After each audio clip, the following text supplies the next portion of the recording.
को भी जरा शामिल कर रहा हूं सबसे पहले, क्योंकि किसानों का विषय है और किसानों से ही मैं इसलिए सबसे पहले रिएक्शन लेना चाह रहा हूं। आशीष यादव जी, आज 3 कृषि कानूनों को वापसी को लेकर के जो भरोसा किसानों के मन में था और जो संयुक्त किसान मोर्चा की तरफ से बार बार कहा जा रहा था कि आप संवैधानिक प्रक्रिया के तहत इसको वापस दिया जाए, तो वो भी हुआ और अन्य मांगों को लेकर के एक चिट्ठी भी आपको मिल चुकी है और उस भरोसे के साथ अब वापसी का ऐलान किया जा चुका है। क्या इससे सभी किसान संतुष्ट हैं?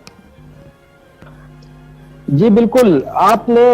देखा और पूरे देश ने देखा और सभी चैनलों ने इस बात को जो है स्वीकारा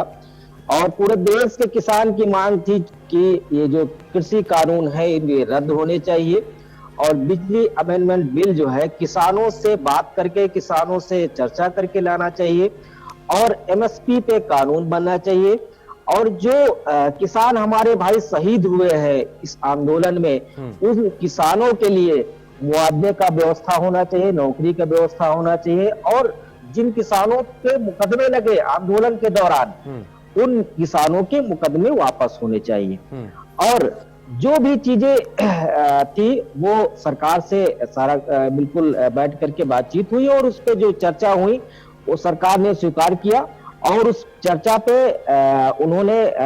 चिट्ठी लिखी, हम लोगों ने भी चिट्ठी लिखी जिसका जवाब आया और जवाब में दोनों बीच में तय हुआ और जिसकी वजह से आज खुशी है पूरे देश में के किसानों के लिए। हम लोग खुश है कि कम से कम हम लोग के ऊपर जो दाग लग रहा था खालिस्तानी, पाकिस्तानी, कम से कम वो तो हट गया। बीजेपी ने माना कि हाँ किसान है,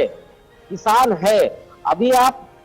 ने देखा तमाम कुछ ऐसे संगठन है जो लोग संगठन गए थे वहां पे समर्थन देने के लिए, उसके बाद फिर जो है बीजेपी के जो है पल्ले में जाकर के बैठ गए। फिर वही लोग कह रहे थे कि नहीं ये किसान नहीं है, थोड़े से किसान है, तो तमाम चीजों से नवाजा गया। पर आज उन्हीं लोगों को मुंह पर के तमाचा पड़ा है कि किसान ने जो समस्याओं का हल लेकर के इस गाजीपुर बॉर्डर पे, टिकरी बॉर्डर पे, सिंधु बॉर्डर पे जो अपनी बातों को लेकर के पीछे किसको श्रेय देना चाहेंगे आशीष यादव जी? इस जीत के पीछे इस जीत के पीछे सारे किसानों का श्रेय है।